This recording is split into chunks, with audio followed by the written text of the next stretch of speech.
దివ్యజ్యోతి యొక్క అవతరణ వేళ. దివ్యజ్యోతి జన్మించే ఘడియలు దగ్గర పడ్డాయి. మాతృతత్వము మానవీయ రూపము ఆకారము ధరించుచున్నది. ఆదిశక్తి యొక్క యుగశక్తి రూపముగా అవతరణ యొక్క సంకల్పము సూక్ష్మ జగత్తులో తీవ్ర రూపం ధరించుచున్నది. సావర్యా బహారే సముదాయలో, ఆగ్రాలో పండిత జస్వంతరావు పరివారంలో దీని స్పందనలో తీవ్ర వేగముతో ఘనీభవించుచున్నది. ఇంటి యొక్క వాతావరణములో దివ్యత్వం యొక్క విభిన్న తరంగాలు ప్రతిక్షణము తరంగితమవుతున్నవి. ఒక అలౌకికమైన సువాసన ఇంటి యొక్క మూలల నుంచి, వరండా నుంచి ఉండి వచ్చుచున్నది. కుటుంబంలోని అందరి మనస్సు అంతఃకరణములు ఉల్లాసంతో నిండి ఉన్నవి.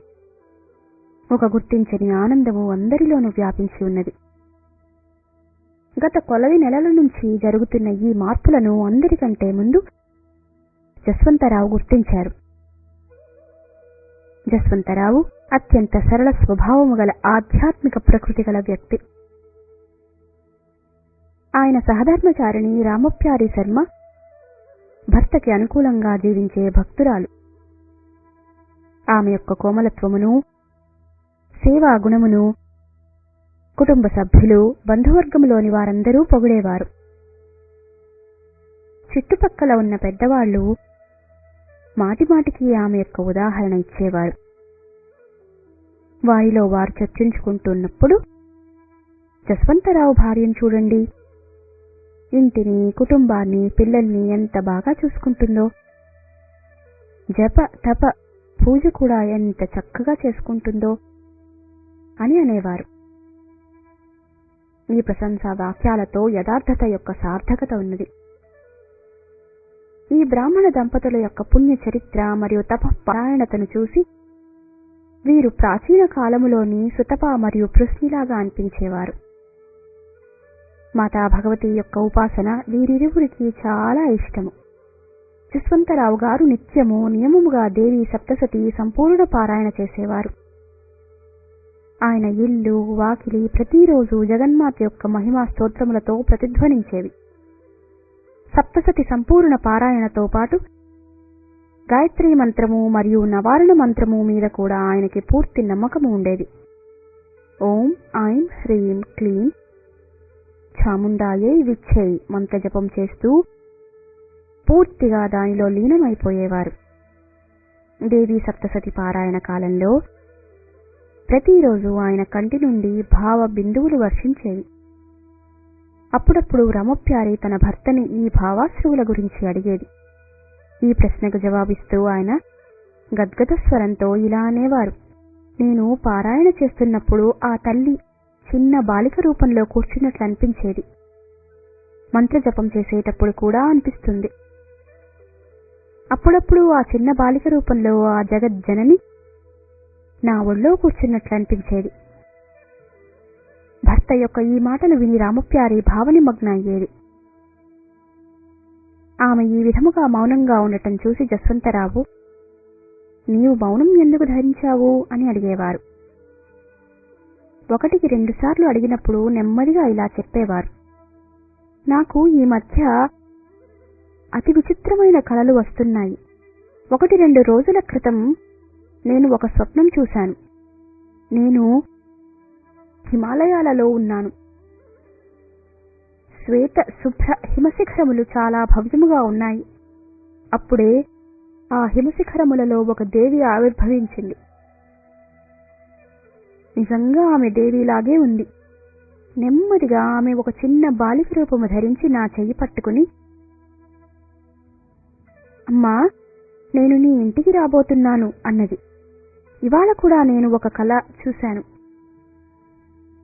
చిన్ని 8 మంది ఆడపిల్లలు ఒక అత్యంత అందమైన పిల్లను తీసుకుని నా వద్దకు వచ్చారు. మేము నీకు ఈమెను ఇవ్వటానికి వచ్చాము అని నాతో చెప్పారు. ఈ రోజు నుంచి నీవు ఈమె తల్లివి, అంతేకాక మా యొక్క తల్లివి కూడా. ఎందువల్లంటే మేము ఈమె యొక్క అంశములము. భార్య యొక్క ఈ మాటలు విని జస్వంతరావు గారు కొన్ని క్షణములు అంతర్లీనమయ్యారు. తన భార్య గర్భవతి అని ఆయనకు తెలుసు. అందువల్ల స్వప్నములు ఆమె గర్భము యొక్క దివ్యత్వమును తెలుపుతున్నాయి అనిపించింది. అంతేకాక చాలా రోజుల నుంచి ఆయన ఇంటి వాతావరణములో వచ్చుచున్న ఆధ్యాత్మిక మార్పుల చిహ్నములను గమనించారు. తన యొక్క జీవితంలో ఏదో ఒక దివ్య సంఘటన జరగబోతోందని ఆయనకు అనిపించింది.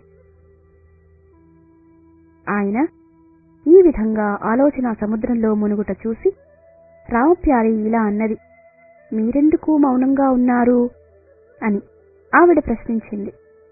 ఏమీ చెప్పరెందుకు, ఏమీ మాట్లాడరెందుకు? భార్య యొక్క ఈ ప్రశ్నతో ఆయన ఆలోచన శృంఖల చెదిరింది. తన ఆలోచనల నుంచి బయటకు వస్తూ రామప్యారితో ఇలా అన్నారు, ఈసారి మాతా భగవతి జగదంబిక స్వయముగా నా మీద, నీ మీద, మన సంపూర్ణ పరివారము మీద అనుగ్రహించడానికి అవతరించుచున్నది అని అనిపిస్తోంది. జస్వంతరావు యొక్క ఈ మాటలు విని రామప్యారి భావ విహ్వలురాలైంది. ఆమె కంటిలో నీరు నిండింది. ఆమె మనస్సులోనే ఆదిమాత జగదంబకు ప్రణమిల్లింది. లేచి నిల్చుంది. ఇంకా ఆమె పూర్తి చేయవలసిన ఇంటి పనులు చాలా ఉన్నాయి. కానీ ఈరోజు ఆమె ఇంటి పనులు చేస్తూ తనలో ఒక అద్భుత ఆనందధార మందగతిలో ప్రవహిస్తోందని అనుభూతి చెందింది.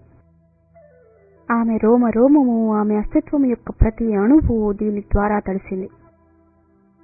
పనిచేస్తూ మధ్యలో తన ఇరువురు పుత్రులు దీన్ దయాళ్ మరియు సునెహరీలాల్ మరియు కూతురు ఓంవతిని చాలా ప్రేమగా చూసుకుంది. తన లోపల నుంచి పెళ్ళుబుకుతున్న ఆనంద సరిత ప్రవాహమును తన పిల్లల మీద కూడా పంచాలి అని అనుకున్నదేమో.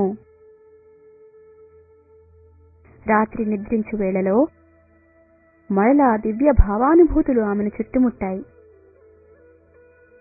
దివ్యలోకాల నుంచి సమస్త దేవగణాలు, దేవతలు, సూక్ష్మ శరీరధారులు, ఋషులు మరియు సిద్ధజనులు ఆమె గర్భం మీద పుష్పవృష్టి కురిపిస్తున్న భావన కలిగింది.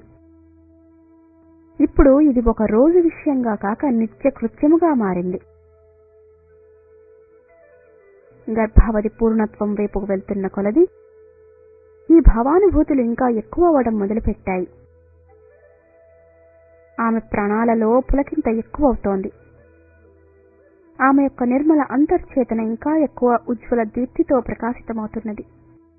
కాలచక్రము తిరుగుతూ దేవతలు, ఋషులు నిశ్చయము చేసిన విధముగానే జస్వంతరావు, రామప్యారి మరియు సంపూర్ణ విశ్వ మానవత నిరీక్షించుతున్న దివ్య ముహూర్తము ఆసన్నమైనది. ఆశ్వయుజ కృష్ణ తృతీయ సంవత్సరము 1982కు సరి అయిన 1926వ సంవత్సరం సెప్టెంబర్ 20వ తారీఖున ప్రాతకాలంలో 8 గంటల దరిదాపులలో దివ్యజ్యోతి అవతరించింది. పండిత జస్వంతరావు శర్మ ఆ సమయంలో దేవి యొక్క నవారణ మంత్రము జపిస్తున్నారు. ఆయన ధ్యానంలో మాత యొక్క రూపం ప్రత్యక్షముగా ఉన్నది. ఆయన హృదయ లోతులలో ఉపస్థితమై ఉన్న ఆదిమాత ఆయనను ఆశీర్వదించుచున్నది. అప్పుడే ఆయన చెవులలో ఒక వృద్ధ స్త్రీ యొక్క ఈ వాక్యాలు ఇలా వినిపించాయి. లేడీ లాయల్ ఆస్పత్రిలో సరిగా 8 గంటలకు నీకు ఆడపిల్ల పుట్టినది. కానీ ఆశ్చర్యం ఏమిటంటే ఆస్పత్రిలో ఈ జనన వార్తతో పాటు ఆయన హృదయంలో ఇంకొకటి కూడా మారుబ్రోగింది. చాలా స్పష్టముగా తన హృదయంలో ఆయన శ్రీదేవి అథర్వ శీర్షంలోని ఈ మంత్రధ్వని విన్నారు. అహమానందాదౌ అహం విజ్ఞానా విజ్ఞాని అహం బ్రహ్మా బ్రహ్మణి వేదితవ్యే అహం పంచభూతాన్య పంచభూతాని అహం అఖిలం జగత్.